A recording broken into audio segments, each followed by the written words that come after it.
So we're now in the 5th year of our artist residency program, and it's exciting to see the incredible work that's come out of this program so far.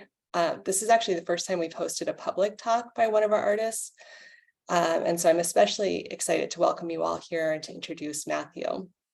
And I also want to just add that when we were evaluating the dozens and dozens of incredible applications we got for the artist residency program about a year ago, one of the things that really struck us about Matthew's work was how he conceptualized his creative practice. And so that's one of the reasons why we wanted to give him a platform today to be able to share that with you all. So Matthew Okazaki is an interdisciplinary artist, architect, and educator.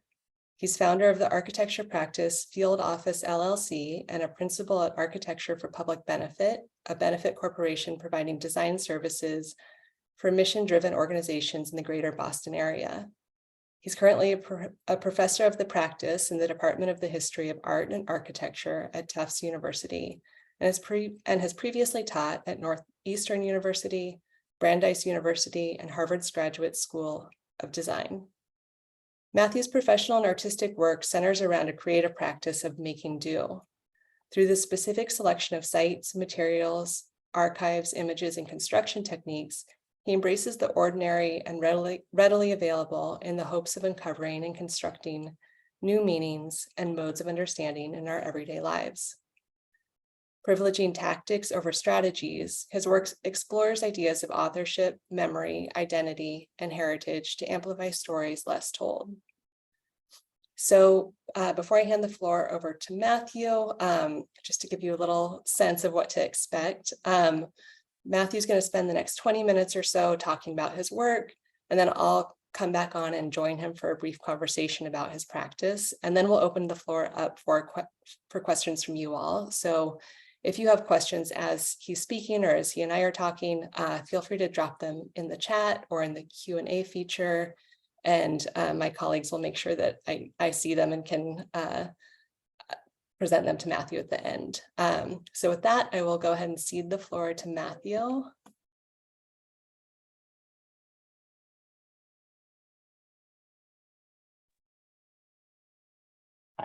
Thanks, Natasha. I just want to start off by thanking Densho. Actually, I'm going to start sharing my screen here.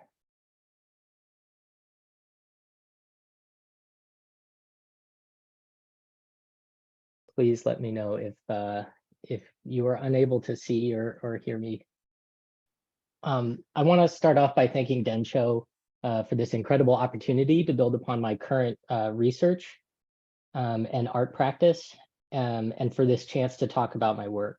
I'd like to thank Tommy Keita and Naomi Otswald Kawamura for their leadership at Densho and their acute understanding as to why an artist in residence is not just appropriate, but fundamentally critical to their mission.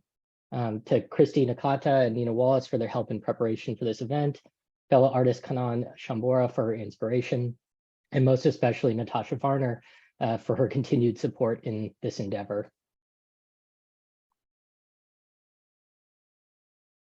My grandfather spent his youth in the American concentration camps of World War II. He and his family stayed in horse stables and converted army barracks. He says that there was so much dust. In the middle of the war, in the middle of the desert, surrounded by barbed wire fences and outposts and armed guards, it was a place between, a placeless place for those inexplicably extracted from their former lives, from their former selves. Transforming the sterility of the desert and the architecture into makeshift homes, an act of quiet rebellion took place, a form of perseverance, of gaman, not to be viewed as reactive, but as a radically projective act. Through the transformation of prisons into makeshift homes, this ad hoc make-do process brought forth a richness and resilience of spirit into the desolate landscape. This talk covers the work I created as one of the 2022-2023 artists in residence at Densho, an experimental archive of historical and speculative pasts and presents of the domestic ad hoc architecture found at these incarceration sites. Through archival photos, sculptural pieces, and excerpts from a diary my grandfather wrote after the war, my work attempts to capture the resilient spirit and make-do attitude of these radical domesticities through a subjective reconstruction of its architecture and its objects. In this way, I hope to foster a dialogue around this tragic history, not through clinical sterility or a traumatic and disempowering lens. Rather, I aim to capture the hope and strength manifested at these prison camps through the art of the make-do, manifested through images, new work, and family journal entries. A quiet yet formidable affirmation of the resiliency of the Japanese American people in the face of such destructive times. My grandfather, Terumi Okazaki, was born in Oakland, California on August 6, 1927, the year of the rabbit to Ichimaru and Hamako Okazaki. He had two siblings, Masashi, known as Sid, and Maruko, or Maru. They lived in Oakland for 7 years. In 1934, they moved to the town of Santa Maria along the central coast of California. Hamako was known for her angel food cakes and other baked goods. Maru sang in the choir. Sid ran track and played tennis. Terumi, my grandfather, loved baseball and buying Coca-Cola at the corner store. On February 19, 1942, President Franklin Roosevelt signed Executive Order 9066, and on April 30th, 1942, at the age of 15, my grandfather and his family were loaded onto buses and sent to Tulare. They were told to bring only what they could carry. He was incarcerated in several prison camps between 1942 and 1945, the last of which was the Crystal City Alien Enemy Detention Facility. My art practice focuses on the relationship between our individual and collective identities with the spaces we live and have lived in, the objects we collect, the histories we record, and the images we keep. I take materials, procedures, and subjects to create works that are simultaneously stable and precarious, familiar yet foreign, deeply personal but distant. Through model making, sculpture, painting, and photography, I arrange, layer, assemble, and erode in search of a balance that highlights both the individual parts along with the totalizing whole, often leaving the work in a seemingly state of incompletion. More specifically, I've come to consider my practice as a practice of making do. And put simply, making do means exactly that, making do with what is at hand. However, this concept has deep political and cultural roots stemming largely from marginalized and oppressed groups and communities of color, manifesting in both art and architecture. And before I get into the work that I did during my artist in residence at Densho, I'd like to talk a bit more about what I mean when I say making do. So making do is conducted under the auspices of the work demanded by those in power. Objects, artifacts, both functional and not, are made on borrowed time, out of borrowed objects, under the umbrella and the blind eye of the oppressor. Here, order is tricked by art, and a form of resistance within the larger operation occurs. Those who make do cannot escape their larger controlling environments, be that physical, material, or constructional. Rather, they manipulate and subvert their constraining order. And through this art of subversion, unexpected results and resilient outcomes emerge from their situation. Improvisation and the ability to respond to new impositions is key. Thus, this practice of making do is not just outcome-oriented, but process-focused as well. With no ability to create a totalizing structure, one must always respond to an existing, found, or mandated condition. Moves are predicated on previous moves, variables, and constraints, seizing immediate opportunities built of fragments. And so making do might be considered a tactical approach to the creation of something rather than a strategic one. Unlike the strategist who forces events by means of specific structure, the make do inverts the order and creates structures by means of events and circumstances. Therefore, in making do, the universe of instruments, materials, and actions are simply whatever is on hand. Materials are used inappropriately, and tools function for purposes other than the ones they were designed for. But I find this actually incredibly powerful, a liberation of tools and actions from a larger order, and an act of true resistance. We find the make do in the Japanese American incarceration camps of World War II. Against the backdrop of master planned prisons, the plan par excellence of totalizing control and domination, ad hoc elements were added to these barracks like curtains, new doors, and stoops. Landscaping elements were made from wood and boulders found on the site, and prisoners used every little scrap they could get their hands on to make necessities like chairs, drawers, door signs, Buddhist altars, walking sticks, and shoes, as well as doilies and decorations to give these barren architectures some semblance of a home. So for the first part of my residency, I went through the Densho digital archives in search of these make-do practices, some of which I just shown you here. And in my research, I came across this one document that really stuck with me. So here we see an archival image that shows some clothing. The notes say that the clothes were made from sugar and flour sacks, which you can see at the top. And at the bottom, they talk about a Christmas party where a number of dolls, toys, children's bed jackets, and more were presented to the prison's hospital. This was done on their own time from scraps of material which would otherwise be discarded. And this is a zoomed in image from the previous slide. And I just want to reiterate the last sentence. This was done on their own time from scraps of material which would otherwise be discarded. This is make do.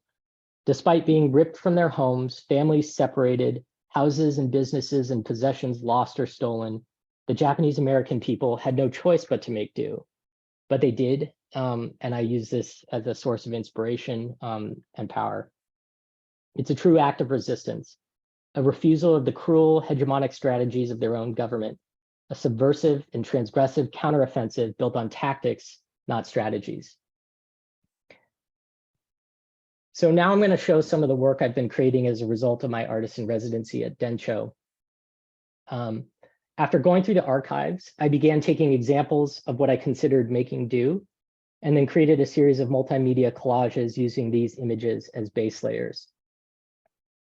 So here's one. And here's another. And here's another.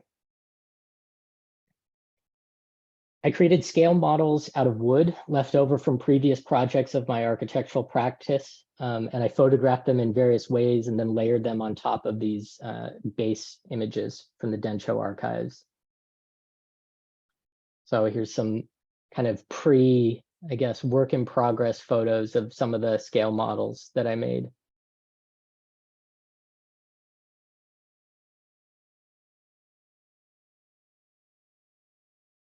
And this was the last one I made in the series. And as I began to make these, I found it really helpful to actually pair these images with additional images that I found in the Densho archive. So as you can see on the left. And I had done this in my previous work before, and I think it's really productive for me. You can see this one. This is kind of a family portrait in a way. And I don't know, I kind of like how these kinds of things are in dialogue with each other. And actually, I noticed a bit of a sidebar. I noticed the intro slide that Natasha had up had two of my images paired together. I didn't ever notice that because it was on a small screen, and now I see it's on a big screen. I actually really like it, how they're juxtaposed against each other. It's really fascinating. That's really cool to see.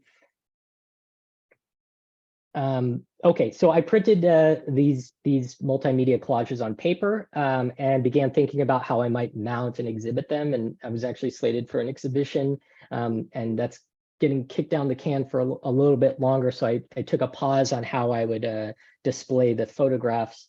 And so I thought maybe I might move away from small scale models and images, and how I might scale up this work a little bit bigger.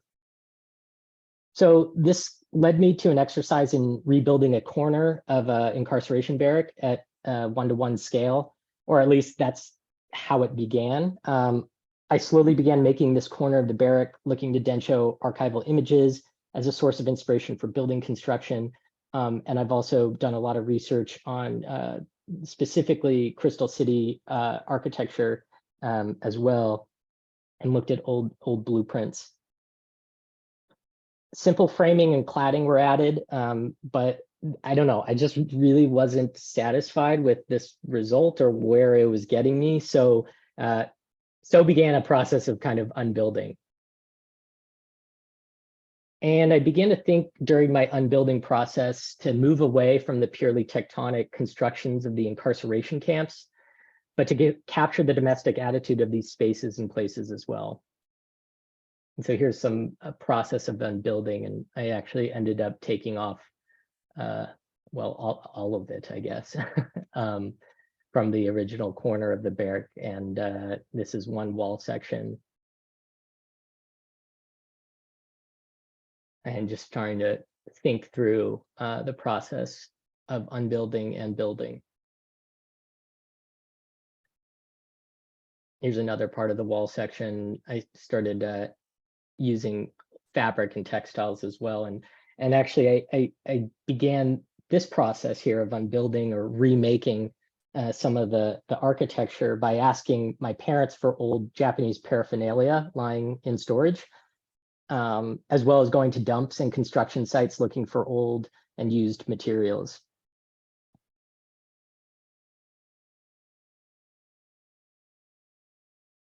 And this is, again, looking at some of the Densho archive photographs to look through ideas of domestic make-do, like this bench here.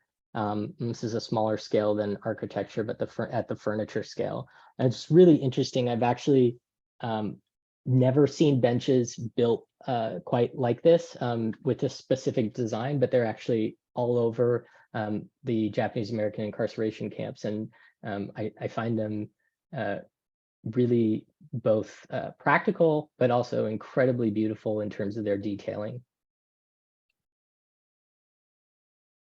And then starting to mess around with all of them in terms of how they might be composed together. I made a bunch of these benches actually in a bunch of different ways, which is a lot of fun and interesting. And most of the material is, again, salvaged wood or finished nails and stuff like that for assembly.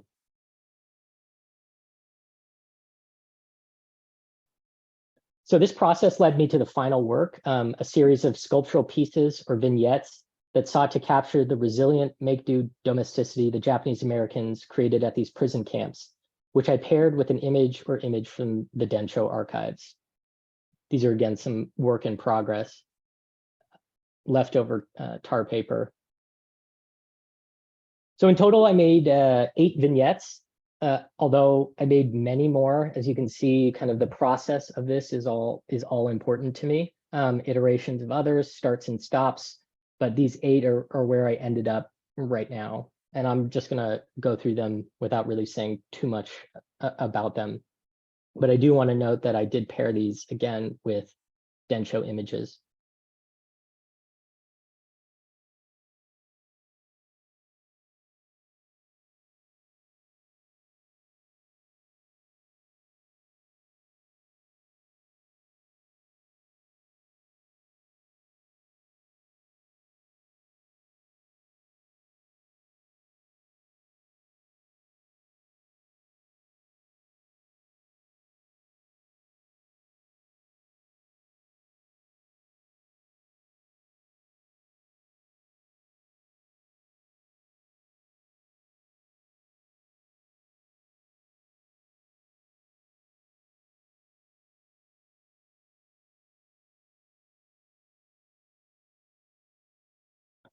And if people have questions about how or why or what their relationship is between the photo and the piece, I'm happy to talk more about that. But I also think it's, to me, okay to not necessarily have this kind of one-to-one relationship between archival photos and then the structures or the vignettes necessarily. So.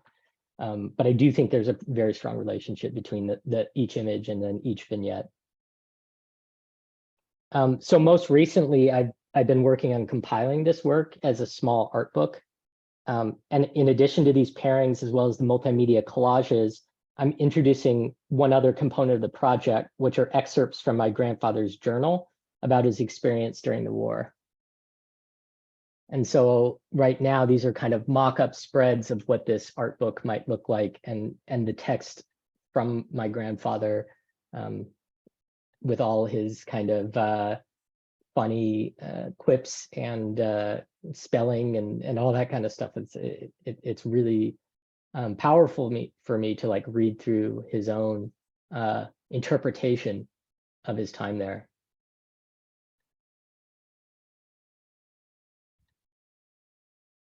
And of course, I'm thinking about incorporating other components of the JA history in this art book.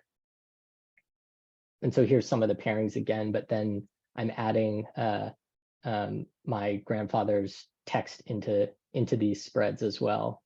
And some have them and some don't.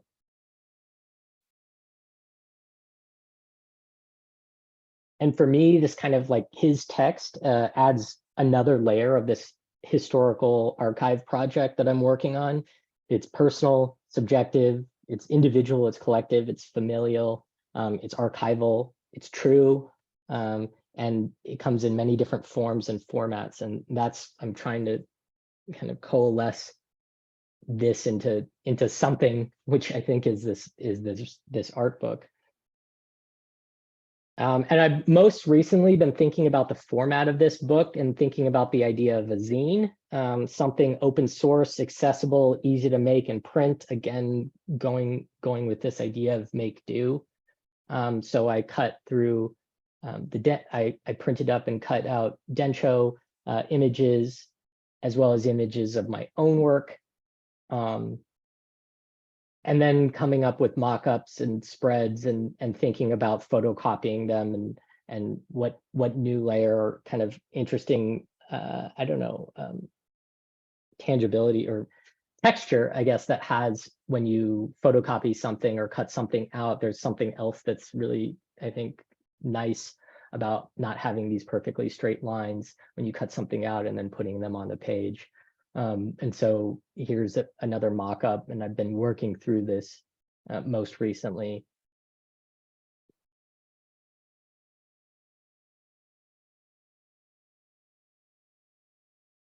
And trying different pairings together.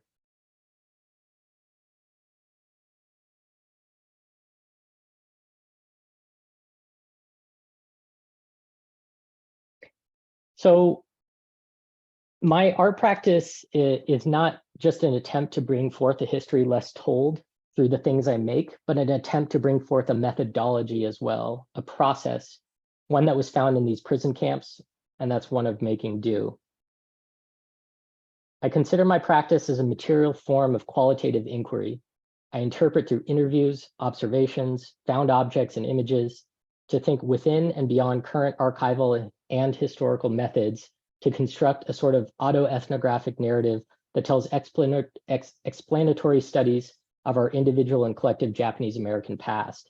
Meaning, I aim to draw upon my own personal experiences and identity and connect them with wider cultural, political, and social meanings. My hope here is to move beyond a cartographic way of thinking and practice by attempting to infuse a more humanistic approach to telling our own history. The critique, of course, of this might be the lack of discipline or quote unquote accuracy or truth, but I'm really rather unconcerned by this. In fact, I might counter that these disciplinary guardrails are only disruptive to new and productive ways of thinking through space and place, and of course through history. It's an institutional framework that's handed down to us by our oppressors, something that we have to break out of. And in fact, perhaps this is why an organization that was founded based on oral histories, a fairly imperfect and subjective form of knowledge sharing, is so intriguing to me and has an artist in residency in the first place. With my art, I'm trying to make sense of space and place to allow others to participate in this making sense, rather than mandating a crystallized version of history. I consider my art to be an exercise in a deeper form of place knowing. And because of this, I have no interest in exact reconstructions. They lack accuracy and authenticity. They are empty vessels, whitewashed, sterilized, and selective visions of our past, devoid of any of the messy, raw, tragic, and imperfect generative forces of not just a historical context, but of a cultural and collective memory. Here, I value the idea of history telling, archival research, architecture, and art, not through empty reconstruction, but through an inaccurate yet earnest and genuine assembly, a link between our individual and collective histories, stories, and identities. Thank you.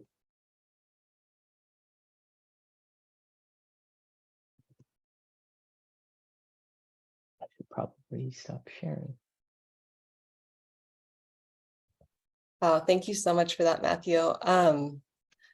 Yeah, one of the things I really appreciated about your work is the extent to which you make process part of the practice and a more visible part of your art practice. And so hearing your thinking and seeing some of that process is really wonderful. But I'm gonna veer immediately from our script because it was wonderful to see the art book that you're conceptualizing. And I'm just curious, I was really struck as you were sharing some of the work by the physicality of it and how, we've been kind of struggling to figure out what images to show even on social media to highlight this event.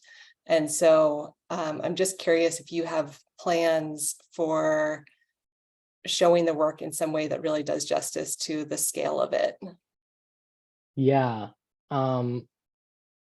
Yeah, I think this is always changing because I had this idea of this like very clean art book, right? And there's something that's always, at least in nowadays, or I guess for the past 100 years, art has been shown on white walls and blank galleries, and therefore the art book is a pristine kind of beautiful minimal object.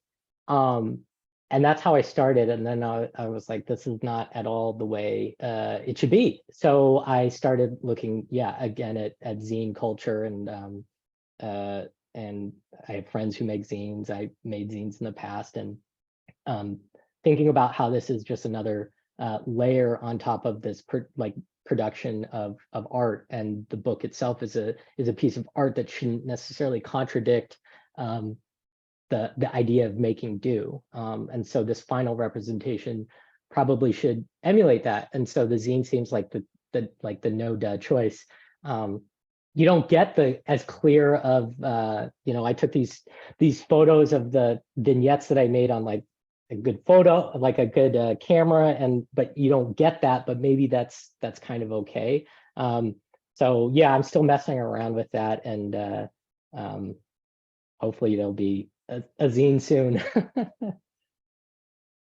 Well, I'm excited to see that. As somebody who works for an internet-based archives, I also have a great appreciation for analog. So, Yeah. and it's interesting how zines can make things more accessible too, in a different way. So yeah, going back to what brought you to this work, you talked a little bit about your family history and how that influences your practice, but could you speak a little bit more to how your background informs your creative work and why it makes Yeah. work on the incarceration especially meaningful to you? Yeah. So my mother is a genealogist, and so I think I get a lot of that interest in history, in family history, from her, and so that's kind of always been an important part of our family, and trying to keep the culture, the Japanese American culture, alive, as well as our, more broadly, but also in terms of our specific family. So I think there's always this through line or thread there that has always fascinated me. I had a very strong relationship with my grandfather, as it probably is made apparent in this talk. And then in terms of representation or making and all that kind of stuff, I'm very fascinated with historic preservation. So as an architect, that's one of the things that I like to focus on in terms of preservation. Especially sites from non-dominant kind of cultural storylines or narratives, and obviously the Japanese American incarceration sites is one of those. And I've taken a pilgrimage to Crystal City before, and if for those of you who have been there, and like many of the other sites, there's not much left, right? And what do you do to preserve a site that's been erased is such a difficult question. I'm kind of disappointed or not as interested in some of the kind of reconstruction of the barracks using brand new materials and like maybe structurally accurate, because it's missing certain threads like the labor that was involved with that, right? And the sourcing of these materials and all that kind of stuff. So like for me, that's not as interesting, although I think there is an avenue for that kind of historic preservation in terms of reconstruction, but it's just not as I think it's missing something that I'm trying to tease out through my own work. Yeah, I mean, just overall, I'm very interested in ideas of history, truth, narrative, authenticity. So yeah, that's why it's all meaningful. Yeah, and I should mention, yeah, we've done a series of family history workshops with your mother, Linda Harms Okazaki, and those are all available on Densho's website too. They've been Plug really it. neat. Yeah. And speaking of your grandfather and your relationship with him, could you talk a little bit more about that too? And did you two ever talk about collaborating on a project like this? And also, if you would be willing to share one of the excerpts of his writing that you've found striking. I think people would love hearing some of that. And Sure. I know we also did not agree or talk about doing this in advance. So if you don't have that prepared, that's totally fine. Well, so yeah, I mean, I had a close relationship with my grandfather. When I was younger, I lived in Japan and saw them a lot, and then I moved out here, and then my grandfather and my grandmother eventually moved out to California and lived really close to us. So we didn't talk about collaboration, although what I will say is that he was a very good artist, and he wrote for and did illustrations for the school yearbooks at some of these incarceration sites. So I was digging some of those old yearbooks and photocopies of yearbooks and images of things that we are pretty sure that he did, because it looks like his handwriting style, and then stuff that we know he did.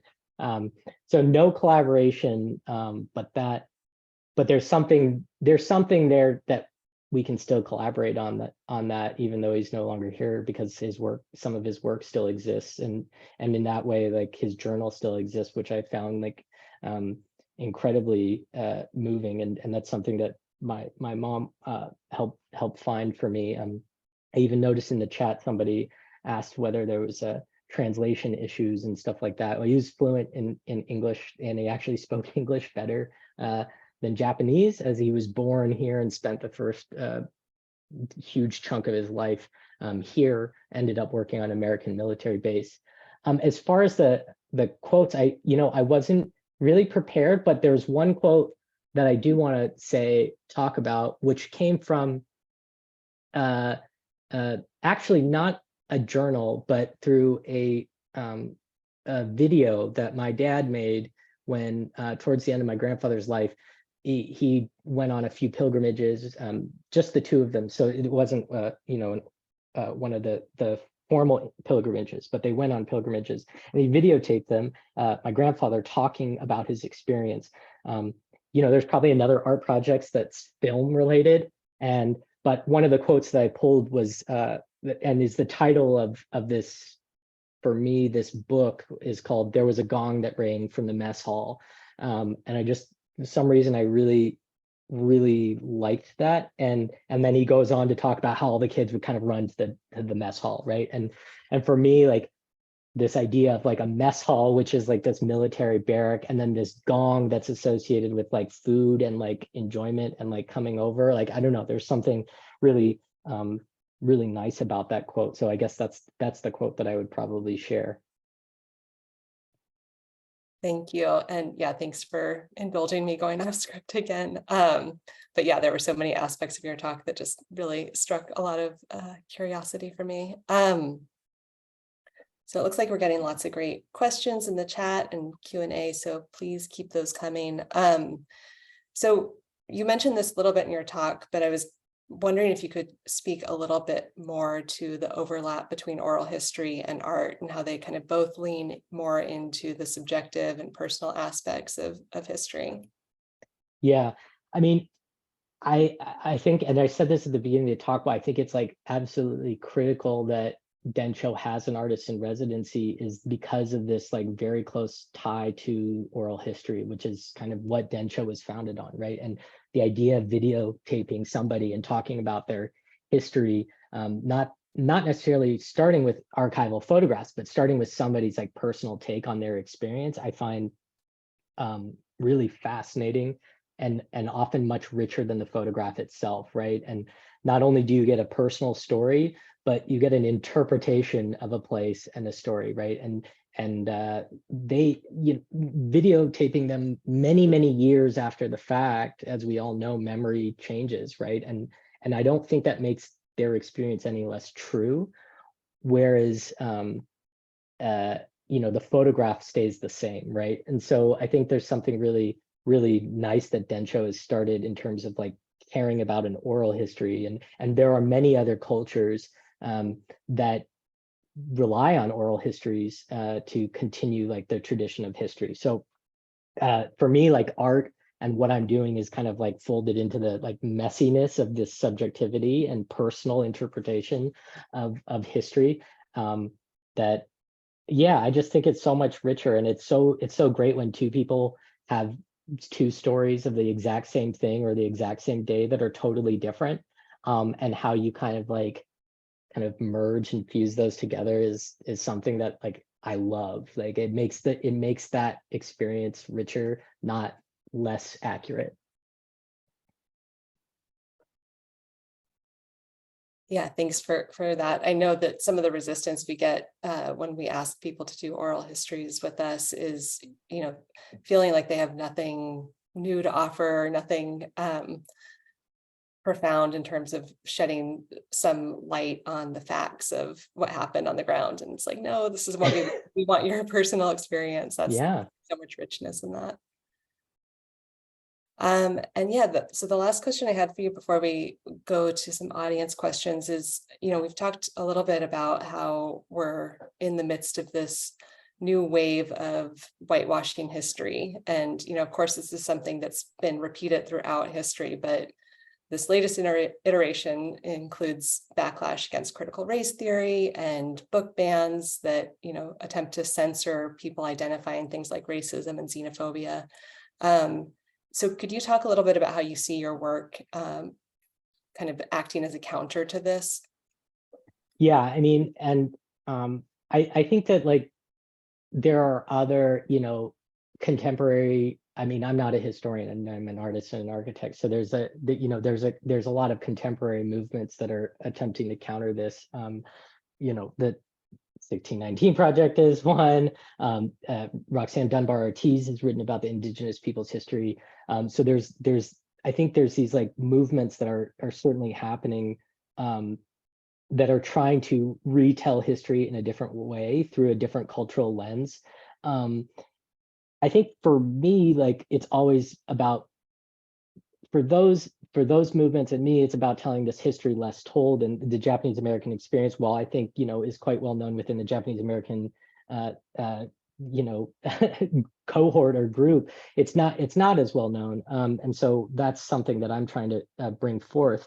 I think that representation, this is where like I come in as an artist and architect, is I care about representation, unlike a historian who cares maybe more about language or the written word or certain like dates and movements. Like I care about the representation. And so when I look through a lot of these photographs, the Densho photographs, and this is quite common knowledge, but a lot of that is like war propaganda, right? And that is kind of a whitewashing of a history. Ansel Adams, of course, as a lot of people know here, did some of that. And there's a lot of images that kind of try to capture this experience in a whitewashed light. And I think that for me, it's about trying to tease out or analyze the stuff that we have, the representation that we have of what could be a movement against the representation, meaning like the make do, right? So like if you see this well-composed photo, it's black and white and people are smiling and happy, then you can kind of like interrogate an aspect where they're like making these benches, right? And so for me, like if we can like bring that out and tease that out, that's like helping to kind of like say like there's more than just this kind of like pure like domesticity and blissfulness. Like there's a resilience that's happening within the representation itself. And then I also think about forms of representation, right? So like how do you counter these photographs? Well, you kind of like my art and the zine and all that kind of stuff is a form of representation, and oral histories are a form of representation that are trying to kind of like push against this maybe more traditional or a Western colonial representational lens, right? And so for me, I think my domain is within representation, and I'm trying to think about how can we represent things differently, or our history differently, or our stories differently.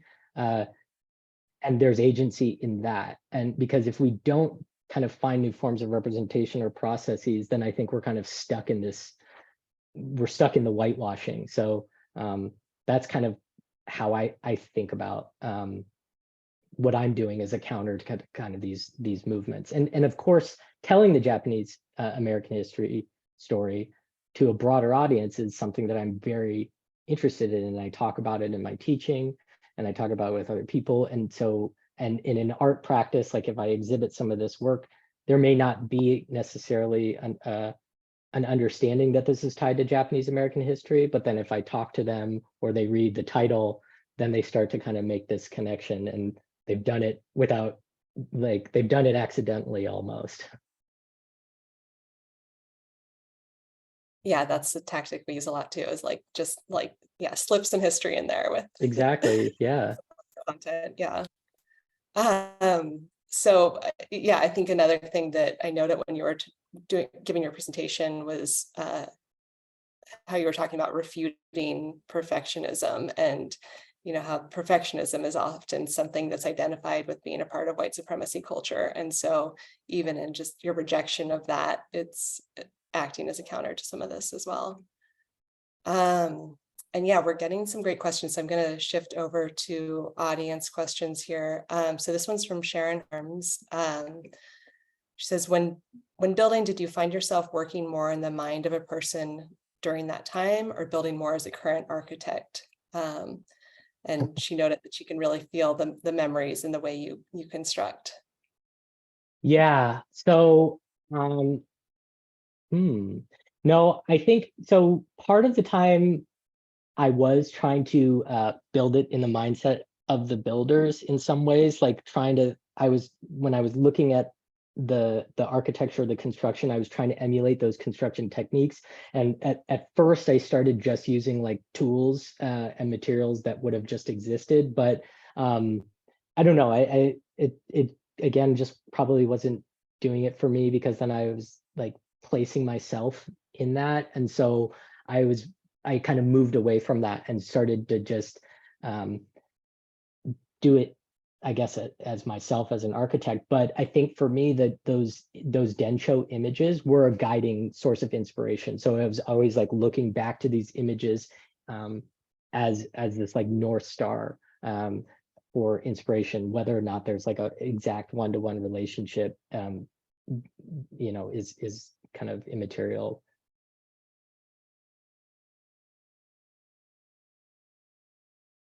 Thank you. And then we have another question here from Evan McGonigal. Let's see. There's some reflections on it first, on your presentation first. I'm just going to read this all. Your reflections about the sterility and minimalism of art books and how you want to move away from that aesthetic feel resonant. While viewing the images of the structures you built juxtaposed with the archival photos of camp, the lack of people in the making do images stood out to me as an element of contrast. Considering this as a project that centers labor, process, and affective experience, I found myself wishing that the images themselves were more strongly marked with signs of your own personal presence and labor. I appreciate that this talk provides that in a very satisfying way, and I'm curious about how you might be grappling with the challenge of how to include windows into your process and labor in the print presentation of the project. Yeah, that's a really great question. And somebody, I gave a talk on some of my work before, and this question came up. And so I think it is a good question that it keeps coming up. Yeah, I don't know. I think part of it part of it is that if there's an absence of people, it allows you to kind of infiltrate or become a part of the thing, and then kind of embed your own story and your identity into what I've made.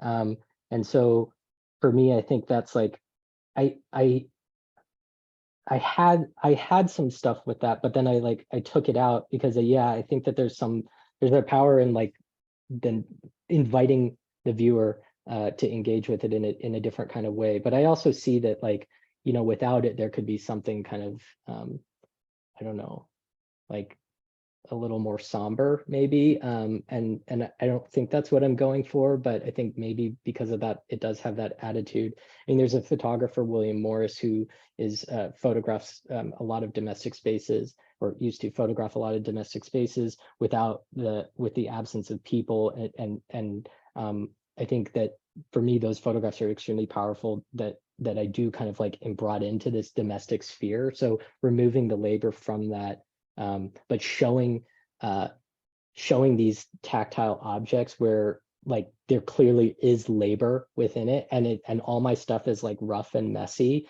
that it can't be anything other than like human made. I think that's my argument, or like my excuse. But the zine, I mean, maybe there's a way to kind of photograph the construction of the making of the zine. Or I actually also thought about videotaping myself in the building and unbuilding process of the corner of the barrack. I didn't do it. I wish I had, but that could be another interesting way to capture it. It's time to rebuild it again. This time, Yeah. this time. And maybe it's a second zine, the making of making do. Yeah, exactly.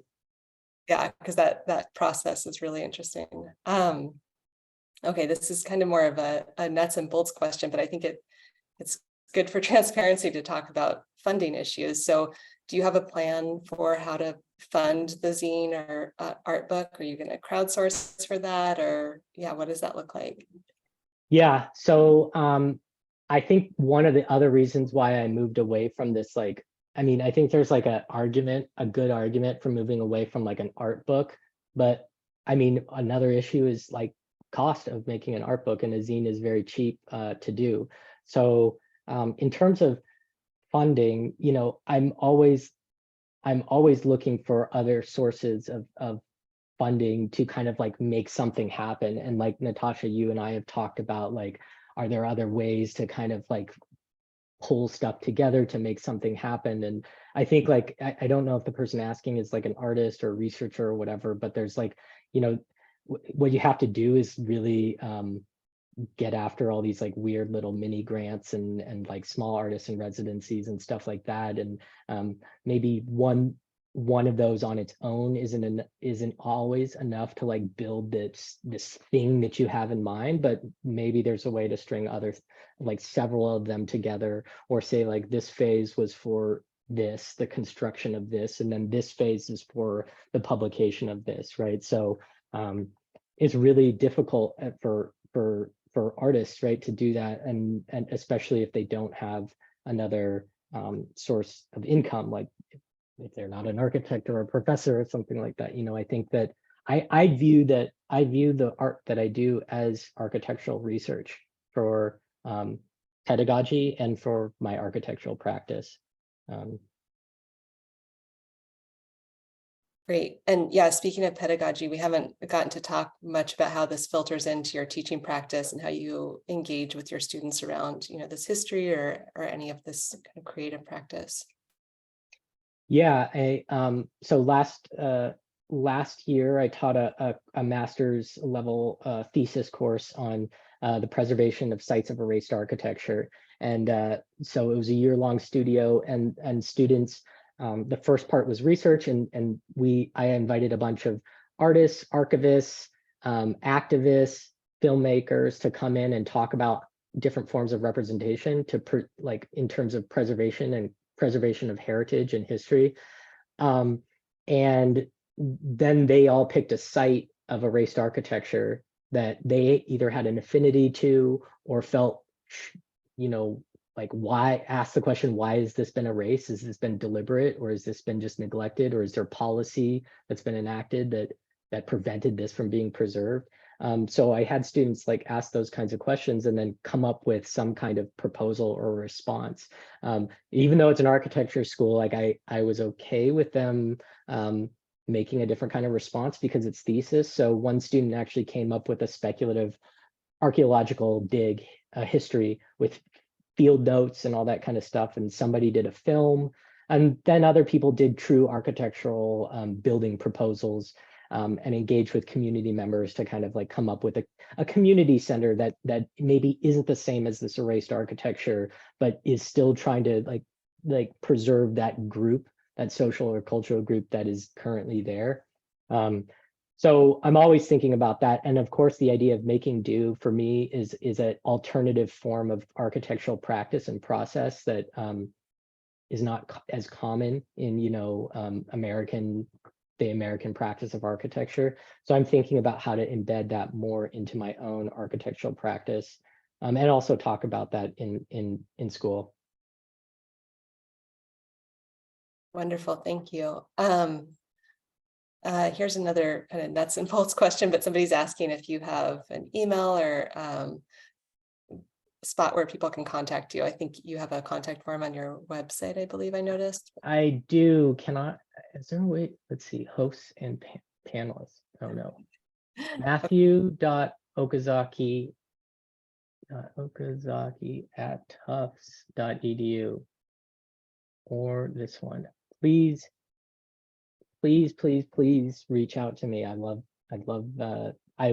always interested in collaborations. If there's like historians or archivists or artists, like let's talk, let's connect. Great, and with that, yeah, we have time for one more question. So Sheila Hamanaka is asking if you found a difference between how the different generations, so Nisei, Sansei, and Yonsei, and younger generations respond to your work. Yeah. So I don't think I've shared like my work too much in my like I guess Japanese American family kind of scene. I definitely think that there's more of a response among a younger generation of Japanese Americans. But those are kind of more the people who I'm connected with. So it's really hard to tell, so maybe I'll know more after this talk if there are other generations that want to talk about differences or similarities in some of this form, some of these forms of representation. But one of my cousins is actually does some work for Yo magazine, and which started out as a zine. It's in LA, and so he and I are just starting to talk about some kind of collaborations. And I think this younger generation is interested in the kind of like zine making or kind of the messiness of history. And that's kind of where my interest is. Although, yeah, I'd love to talk about it with other people too. Great, well, thank you. And yeah, I think some of the responses that people have been dropping in the chat have been really wonderful too. So we'll make sure we save a record of that so that you can read that after this talk. But yeah, I think we'll wrap up now. So thank you again for all your work, Matthew, and for this presentation, and to everybody who joined us today. We really appreciate your time. I encourage everyone who's not already following Densho on social media to follow us there. We'll be making an announcement later this year about next year's artist residency program. So the best way to find out about that is by following us on social media or signing up for our e-news. And then I would be remiss to not mention that we are in the middle of our spring fundraising drive. So if people are excited about this program and want to see more like it in the future, please consider making a donation to Densho. And with that, I'll close out, and thank you all again for being here, and hope to see you soon. Thank you. Bye.